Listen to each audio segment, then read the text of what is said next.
Hello guys, வணக்கம் and welcome back to சிறப்பு media 2.0. இந்த வீடியோவில் நம்ம எதை பற்றி பார்க்க போகிறோம் அப்படின்னு பார்த்தீங்கன்னா, பிக் பாஸ் சீசன் 7ஓட 13வது வாரத்துக்கான 5வது நாளுக்கான காலை நேர ஓட்டிங் முடிவுகளை தான் இந்த வீடியோவில் முழுசாக பார்க்க போகிறோம். ஸோ இந்த வீடியோக்கு போகிறதுக்கு முன்னாடி வழக்கம் போல் சப்ஸ்கிரைப் பண்ணாதவங்க சப்ஸ்கிரைப் பண்ணி வச்சுக்கோங்க. பக்கத்தில் ஒரு பெல் ஐக்கான் இருக்கும், அதையும் ப்ரெஸ் பண்ணி ஹாலில் போட்டுக்கோங்க. அப்போ தான் நாங்கள் அப்டேட் பண்ணுற ஒவ்வொரு விஷயமும் நோட்டிஃபிகேஷனாக வந்து சேரும். அதை தாண்டி இந்த வீடியோக்கு அட்லீஸ்ட் ஒரு 500 லைக்கை நான் எதிர்பார்க்குறோம். ஸோ லைக்கை போடுங்க, வீடியோ பாருங்கள். வாங்க இந்த வீடியோக்குள்ள வந்து போகலாம். அதுக்கு முன்னாடி வந்து பார்த்திங்க அப்படின்னா, இந்த வாரத்தில் 7 பேர் வந்து நாமினேட் ஆகியிருக்காங்க. இந்த 7 பேரில் யாரெல்லாம் எந்தெந்த பொசிஷனில் வந்து இருக்காங்க, யார் எவ்வளோ ஓட்டிங்ஸ் வாங்கியிருக்காங்க அண்ட் பர்சன்டேஜ் எவ்வளோ வாங்கியிருக்காங்க அப்படிங்கிறதையும் பார்த்துருவோம். இப்போ நம்பர் 1 பொசிஷனில் யார் இருக்காங்க அப்படின்னு பார்த்தீங்கன்னா, தினேஷ் அவர்கள் தான் வந்து இருந்துகிட்ருக்காரு. அவர் வாங்கிய ஓட்டுகளோட எண்ணிக்கை அப்படின்னு பார்த்தீங்கன்னா கிட்டத்தட்ட 1,96,401 ஓட்டுகளாகும். பர்சன்டேஜ் வைஸ் அப்படின்னு சொல்லி பார்க்கும்போது 21.1% நேற்றுக்கு இரவு நேரம் முடிவின் போது வந்து இருந்தார். பட் இப்போது பார்த்திங்க அப்படின்னா 20.98% வந்து இருந்துகிட்ருக்காரு தினேஷ் அவர்கள். ஸோ இவரை பொறுத்த வரலையும் இந்த பர்சன்டேஜ் ஆஃப் ஓட்டிங்ஸ் அப்படிங்கிறது வந்து குறைஞ்சிட்டே தான் வந்து போயிட்டுருக்க தவிர, பட் இருந்தாலும் கூட நம்பர் 1 பொசிஷனில் வந்து இருந்துகிட்ருக்காரு. கிட்டத்தட்ட 2 லட்சம் வாக்குகளை வந்து கடக்க போகிறாரு. இன்னொரு 3000 வாக்குகள் இருந்தால் ஈஸியாக வந்து கடந்துருவாப்பில் அந்த 2 லட்சம் வாக்குகளை. ஸோ அது மட்டும் இல்லாமல் இருக்கக்கூடிய 7 பேருமே கொஞ்சம் டஃப்பான கண்டஸ்டன்ட் தான். ஸோ டஃப்பான கண்டஸ்டன்ட்டா அப்படிங்கிற ஒரு டவுட் உங்களுக்கு வந்து வரும். இருந்தாலும் கூட இந்த 13வது வாரம் அப்படிங்கிறதுனால இருக்கக்கூடிய ஒவ்வொரு கண்டஸ்டன்ட்டும் ரொம்பவே டஃப்பான கண்டஸ்டன்ட் தான். நம்ம சாதாரணமாகவும் நினச்சிட முடியாது.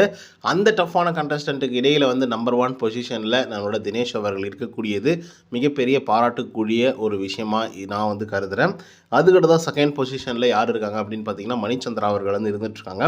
அவங்க வாங்கிய ஓட்டுகளோட எண்ணிக்கை அப்படின்னு பார்த்தீங்கன்னா 1,82,767 ஓட்டுகளாகும்.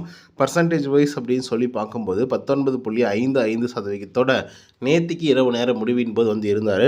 பட் இப்போ வந்து பார்த்திங்க அப்படின்னா 19.53% வந்து இருந்துகிட்ருக்காரு மணிச்சந்திரா அவர்கள். இந்த பர்சன்டேஜ் வைஸ் அப்படின்னு சொல்லி பார்க்கும்போது பெரிய அளவில் மாற்றங்கள் வந்து இல்லை. ஸோ நம்ம சொல்லணும் அப்படின்னு பார்த்தீங்கன்னா, அந்த அவர்லி ஓட்டிங்ஸ் வந்து பார்த்திங்கன்னா மறுபடியும் வந்து கவுண்டபுளாக வந்து இருந்துகிட்ருக்கு. பட் செகண்ட் பொசிஷனுக்கும் 3வது பொசிஷனுக்கும் பெரிய அளவு கேப் இருக்கிறதுனால மணிச்சந்திரா அவர்களுக்கு வந்து எந்த விதமான பாதிப்பும் வந்து வரப்போகிறதில்ல பெருசாக. அவர் வந்து தொடர்ந்து செகண்ட் பொசிஷன்லேயே வந்து நீடிச்சிட்டு போயிட்டே இருக்கலாம். ஸோ இவரை தொடர்ந்து வந்து பார்த்திங்கன்னா விஷ்ணு ப்ரோ வந்து இருந்துகிட்ருக்காரு. விஷ்ணு வந்து பார்த்திங்கன்னா ரொம்ப டஃப்பான கண்டஸ்டண்ட்டாக இப்போதைக்கு வந்து வளம் வந்துட்டுருக்காரு. அண்ட் ஃபேன் பேஸஸும் வந்து நிறைய வந்து ஏறிட்டுருக்கு. அதுக்கான ரீசன் என்ன அப்படிங்கிறத பற்றியும் நம்ம டிஸ்கஸ் பண்ணலாம். இப்போ 3வது பொசிஷனில் மணியை தொடர்ந்து இருப்பது யார் அப்படின்னு பார்த்தீங்கன்னா, நான் முன்னே சொன்ன மாதிரி விஷ்ணு ப்ரோ. அவர் வாங்கிய ஓட்டுகளோட எண்ணிக்கை அப்படின்னு பார்த்தீங்கன்னா 1,61,964 ஓட்டுகளாகும். பர்சன்டேஜ் வைஸ் அப்படின்னு சொல்லி பார்க்கும்போது 17.05% நேற்றுக்கு இரவு நேர முடிவின் போது வந்து இருந்தார் நம்மளோட விஷ்ணு. இப்போ வந்து பார்த்திங்க அப்படின்னா 17.3% வந்து இருந்துகிட்ருக்காரு. பெரிய அளவில் முன்னேற்றமெல்லாம் இல்லை. இப்போதைக்கு வந்து பார்த்திங்கன்னா வாக்குகளில் அப்படியே தேக்க நிலையில் தான் வந்து இருந்துகிட்ருக்காரு விஷ்ணு. பட் வந்து பின்னாடி இருக்கக்கூடிய ஆள் வந்து விஷ்ணுவை வந்து அடிப்பாரா அப்படின்னு கேட்டிங்கன்னா, கண்டிப்பாக அதுக்கான வாய்ப்புகள் இல்லை. ஏன்னா வித்தியாசமே வந்து பார்த்திங்கன்னா கிட்டத்தட்ட 50,000 வாக்குகள் வந்து இருக்குது 3வது பொசிஷனுக்கும் 4வது பொசிஷனுக்கும். ஸோ இவருக்கு வந்து அந்த ஃபேன் பேசஸ் வந்து அதிகமாகிடுச்சு அப்படின்னு நான் வந்து சொன்னேன்ல. ஸோ அது வந்து பார்த்திங்க அப்படின்னா உண்மையாகவே வந்து ஃபேன் பேசஸ் வந்து அதிகமாகிடுச்சு. சோசியல் மீடியாக்கெல்லாம் இவருக்கிட்ட தனியாக வந்து வீடியோலாம் போட்டு பயங்கரமாக ஃபன் பண்ணிகிட்ருக்காங்க. ஆக்சுவலாக விஷ்ணுக்கு வந்து இன்னொரு சைடு இருக்குது, புலம்பல் சைடு அப்படின்னு சொல்லிட்டு. அது ரொம்பவே ஃபன்னாகவும் என்டர்டைனிங்காகவும் இருக்குது அப்படிங்கிற மாதிரி எல்லோரும் வந்து வீடியோவாக போட்டு பயங்கரமாக மெமி எல்லாம் போட்டு செம்மையாக கலாய்க்கிறது மட்டும் இல்லாமல் ஃபேன் பேஸஸை வந்து இன்னும் ஏற்றிக்கிட்டு போயிட்டே இருக்காங்க. ஸோ அதன் காரணமாக கூட அதிகப்படியான வாக்குகள் வந்து விழலாம். அதுக்கடுத்தா 4th பொசிஷனில் யார் இருக்காங்க அப்படின்னு பார்த்தீங்கன்னா, ரவீனா அவர்கள். அவங்க வாங்கிய ஓட்டுகளோட எண்ணிக்கை அப்படின்னு பார்த்தீங்கன்னா 1,16,786 ஓட்டுகளாகும். பர்சன்டேஜ் வைஸ் அப்படின்னு சொல்லி பார்க்கும்போது 12.16% நேற்றுக்கு இரவு நேர முடிவின் போது வந்து இருந்தாங்க. இப்போ வந்து பார்த்திங்க அப்படின்னா 12.48% வந்து இருந்துகிட்ருக்காங்க ரவீனா அவர்கள். ஒரு நல்ல பர்சன்டேஜ் ஆஃப் இன்க்ரீஸிங் அப்படின்னே வந்து சொல்லலாம். பட் பெரிய அளவில் ஓட்டிங்ஸ்லேருந்து முன்னேற்றம் வந்து இல்லை. அப்படி இல்லைன்னா கூட வந்து பார்த்திங்க அப்படின்னா 4th பொசிஷனில் தொடர்ந்து வந்து இருக்க போகிறாங்க.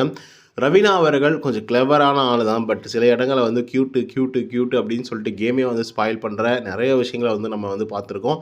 அண்ட் கமல் சாரும் வந்து பார்த்திங்கன்னா ஒரு வீக்கெண்டில் வந்து நீங்கள் வந்து not a motivator, you are a spoiler அப்படிங்கிற மாதிரி வந்து ஒரு வார்த்தை சொல்லியிருப்பாப்புல.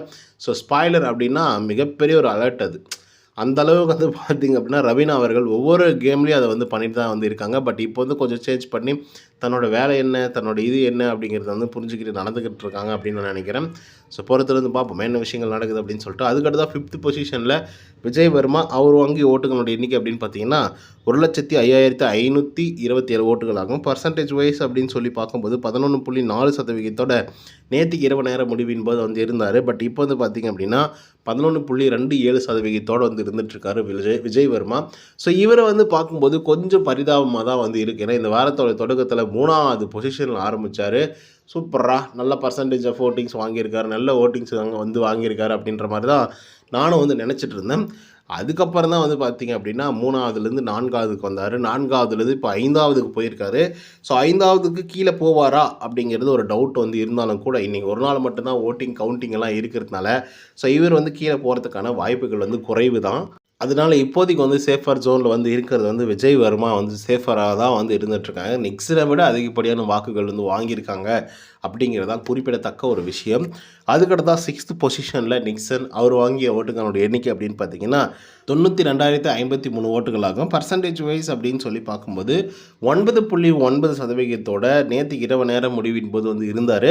பட் இப்போ வந்து பார்த்திங்க அப்படின்னா 9.83% வந்து இருந்துகிட்ருக்காரு நிக்சன் அவர்கள். ஸோ ஒரு நல்ல பர்சன்டேஜ் ஆஃப் ஓட்டிங்ஸ் எல்லாம் வாங்கியிருந்தாலும் கூட 10%க்குள்ளே வந்து வாங்க ஆரம்பிச்சிட்டாரு. ஸோ இந்த 10%க்குள்ளே ஓட்டிங்ஸ் வாங்கினதுனால வந்து பார்த்திங்கன்னா இப்போதைக்கு வந்து டான்சர் ஜோனில் வந்து இருந்துகிட்ருக்காரு நிக்சன் அவர்கள். இவர்கிட்ட ஏகப்பட்ட பொட்டென்ஷியல் வந்து இருக்குதுங்க. ஆனால் வந்து அவர் வந்து சரியாக பயன்படுத்திக்கல அப்படின்னு தான் வந்து சொல்லி ஆகணும். அண்ட் இந்த பாட்டு பாடுறது, டான்ஸ் ஆடுறது, பாட்டெல்லாம் நிறைய விஷயங்கள் வந்து இவர் பண்ணிகிட்டு இருந்தார். அது 1 or 2 பாட்டு வந்து பாட ஆரம்பித்தார். பட் பெரிய அளவில் அது ரீச் எல்லாம் ஆகலை. இதுக்கு முன்னாடி வந்த சிங்கர்ஸ் எல்லாம் ஒரே பாட்டு தான் வேறு லெவலில் ஹிட் கொடுத்துருப்பாங்க. ஸோ அந்த அளவுக்கு வந்து பார்த்திங்க அப்படின்னா இவர் இல்லையோ அப்படிங்கிற மாதிரி வந்து தோணுது. வாயில் முணுமுணுக்கிற அளவுக்கு வந்து அந்த பாட்டுகள் இல்லையோ அப்படிங்கிற மாதிரி தான் வந்து தோணிகிட்ருக்கு. ஸோ அதை பற்றி என்ன அப்படிங்கிறத லேட்டராக வந்து டிஸ்கஸ் பண்ணலாம். இப்போ 7th பொசிஷனில் மாயா அவர்கள் வந்து இருக்காங்க. அவங்க வாங்கிய ஓட்டுகளோட எண்ணிக்கை அப்படின்னு பார்த்தீங்கன்னா 80,510 ஓட்டுகளாகும். பர்சன்டேஜ் வைஸ் அப்படின்னு சொல்லி பார்க்கும்போது 8.63% நேற்றுக்கு இரவு நேர முடிவின் போது வந்து இருந்தாங்க. இப்போ 8.6% வந்து இருந்துகிட்ருக்காங்க மாயா அவர்கள். ஒரு நல்ல வாக்குகள் தான். பட் இருந்தாலும் மற்றவங்கள்லாம் இவங்கள விட அதிகப்படியான வாக்குகள் வந்து வாங்கினதுனால மாயா அவர்களால் வந்து சர்வை பண்ண முடியாது அப்படிங்கிற மாதிரி ஒரு சுச்சுவேஷன் தான் வந்து இருக்குது. அண்ட் ஒன் மோர் திங் என்ன அப்படின்னு பார்த்தீங்கன்னா இந்த வாரம் வந்து மாயாவை எவிக்ட் பண்ணால் ஒன்று தான் ஒளியே உண்டு. இல்லை அப்படின்னாக்கா அவங்க ஃபைனலுக்கு வந்து போக போகிறாங்க அப்படிங்கிறத உறுதி பண்ணிக்கலாம். அதுக்கப்புறம் ஃபைனலில் போய் கப்பே கூட அவங்களுக்கு வந்து கொடுக்கறதுக்கான வாய்ப்புகள் இருக்கும் அப்படின்றதையும் தயவுசெய்து ஞாபகம் வச்சுக்கோங்க. ஏன்னா மக்கள் ஓட்டு போடுறது ஒருத்தருக்கு. ஆனால் இவங்க வந்து பார்த்திங்கன்னா ஒரு சில விஷயத்தை வந்து கேவலமாக அப்பண்டமாக ஓப்பனாகவே பண்ணிகிட்ருக்காங்க. ஏன்னா ஒரு வாரங்களில் வந்து மாயா அவர்கள் நாமினேட் ஆகிருந்தாங்க. எனக்கு தெரிஞ்ச அதுதான் லாஸ்ட் நாமினேஷன் அவங்களுக்கு. ஓகேங்களா? அந்த நாமினேஷனில் பவா செல்லதுரை வந்து பெட்வீனில் வந்து வெளியே போயிட்டார். வீக் முன்னாடியே வந்து போயிட்டார் அப்படின்ற போது இவங்க வந்து பார்த்திங்க அப்படின்னா அந்த எலிமினேஷனை கேன்சல் பண்ணாங்க. கேன்சல் பண்ணும்போது வந்து நம்மளே ரொம்ப ஹாப்பி ஆகிட்டு நம்மளால் வீடியோஸ் எல்லாம் போட்டிருந்தோம். ஏன் ஹாப்பியானோம் அப்படின்னு பார்த்தீங்கன்னா இப்போ மாயாவுக்கும் பிரதீப் அவர்களுக்கும் அவ்வளோ பாண்டு இருந்துச்சு. 2 பேரும் அவ்வளோ பாண்டாக இருந்தாங்க. அண்ணன் தங்கச்சி அப்படிங்கிற ஒரு கேரக்டர் ரோல் எல்லாம் பண்ணிகிட்டு இருந்தாங்க. சரி ஓகேடா ஒரு நல்லா போயிட்டுருக்கு அப்படிங்கிற மாதிரி வந்து தோணிட்டு இருந்தது. அதுக்கப்புறம் தான் தெரியுது பவா செல்லதுரை போனதுக்கப்புறம் இந்த பொண்ணை நாமினேஷன்லேருந்து தூக்குனாங்க. அதுக்கப்புறம் இந்த பொண்ணு எல்லாத்தையும் சேர்த்து ரெட் கார்டை கொடுத்து பிரதீப்பை வந்து தூக்கிடுச்சு. அங்கே ஒப்புரான மகனை நம்ம வந்து இந்த பொண்ணை வந்து நம்ம இப்படி நினச்சிட்டோமே அப்படிங்கிற மாதிரி வந்து தோணுச்சு. சில பேரெல்லாம் விஷ்ணுவை வந்து பச்சைவந்தி அப்படின்னு வந்து சொல்லியிருந்தாங்க. கேவலமான ஆள் அப்படின்லாம் சொல்லியிருந்தாங்க. ஆக்சுவலாக சொல்லப்போனால் மாயா தான் பச்சைவந்தி. ஓகேங்களா? அண்ணன்னு சொல்லிவிட்டு கடைசியாக வந்து பெண்களுக்கு சேஃப்டி இல்லை அப்படிங்கிற மாதிரி ஒரு காரணத்தை சொல்லி அந்த பையனுக்கு வந்து ஒரு ரெட் கார்டை கொடுத்து வெளியே அனுப்பிச்சாங்க பாருங்கள். கேவலமான ஒரு பொண்ணு இவங்க. இதெல்லாம் ஞாபகம் இருக்குது. நீ எல்லாம் வந்து அர்ச்சனா பிஆரா அப்படிலாம் நிறைய பேர் வந்து கேட்குறாங்க. ஆனால் லூஸுங்களா அப்படிங்கிற மாதிரி தான் எனக்கு வந்து தோணும். அந்த மாதிரி கமெண்ட்டை பார்த்தாவே அப்படி தான் வந்து தோணும். ஏன் அப்படின்னு பார்த்தீங்கன்னா நான் the one and only season 7 பொறுத்தவரையிலையும் பிரதீப் ஆண்டனி. ஓகேங்களா? நான் கிளாரிட்டி வந்து கொடுக்கணும்னு நினச்சிட்டேன், கொடுத்துட்டேன். ஓகே. ஸோ இப்போ நிக்சனோட அந்த பாட்டு திறமைக்கு வந்து வருவோம். பாட்டு திறமைகள் வந்து இருந்தாலும் மக்கள்கிட்ட கேட்சிங்காக அந்த பாட்டுகள் வந்து போய் சேரலை அப்படின்னு தான் வந்து சொல்லணும். ஏன்னா முகேன் ராவோட நீ தான் அப்படின்னு ஒரு சாங் வந்து பாடினாப்புல பட்டி தொட்டி எங்கேயும் வந்து பார்த்திங்க அப்படின்னா பறந்து பாடினாங்க எல்லோரும். ஆனால் இவர் பாடின பாட்டுகள் வந்து பெருசாக ரீச் ஆகலை. இப்போ இன்னொரு டவுட் இருக்குது உங்களுக்கு. இந்த ஓட்டிங்ஸ் அனாலிசிஸ்லாம் வந்து சொல்கிறேன்ல, இதெல்லாம் வந்து உண்மையா அப்படிங்கிற மாதிரி ஒரு கேள்வி இருக்கும். ஆக்சுவலாக இது வந்து உண்மை தான். பட் இது வந்து ஒரு அன்அஃபிஷியல் போலிருந்து வரக்கூடிய ஓட்டிங் ரிசல்ட். பட் அஃபிஷியலாக வந்து பார்த்திங்கன்னா எப்பயுமே விஜய் டிவி வந்து அனௌன்ஸ்மெண்ட் வந்து பண்ணாது.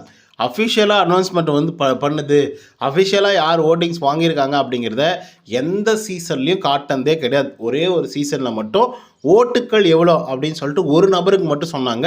அது வந்து பார்த்திங்கன்னா ஆரி அர்ஜுனன் அவர்களுக்கு மட்டும்தான். மற்ற யாருக்குமே வந்து பார்த்திங்கன்னா சொல்ல கிடையாது. ஓகேங்களா, அது சொல்ல மாட்டாங்க. இது ஒரு அன்அஃபிஷியல் போல்லேருந்து வரக்கூடிய ஓட்டிங் முடிவுகள் தான். இங்கேயும் வந்து மக்கள் தான் வந்து ஓட்டிங்ஸ் வந்து போடுறாங்க.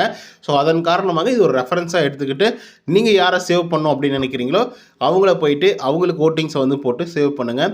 யார் எலிமினேட் பண்ணணும்னு நினைக்கிறீங்களோ நீங்கள் ஒரு கேம் ஆடுங்க அப்படிங்கிறத தெரிவிச்சுட்டு இன்னொரு தவிர சந்திங்கன்னா until then bye from Uday. நன்றி, வணக்கம். லைக் போட மறந்துடாதீங்க. நன்றி.